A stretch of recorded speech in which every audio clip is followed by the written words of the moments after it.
We are given tan A plus cot A equals 2, and we need to find tan²A plus cot²A. Step 1. Make it simple with a substitution. Let x equals tan, so cot A equals 1 over x.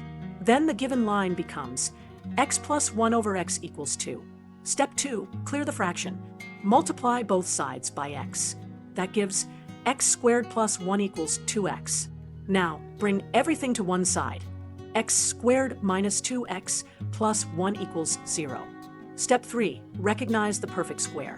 We have left side equals x minus 1 squared equals 0. So, x equals 1. Therefore, tan A equals 1 and cot A equals 1. Final step. Compute the requested sum. We get tan² plus cot² A equals 1 plus 1 equals 2.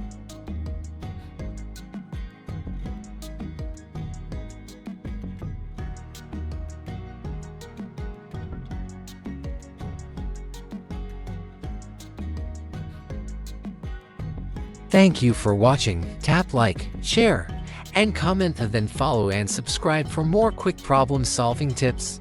Let's make maths simple. One video at a time only on Myverse Maths.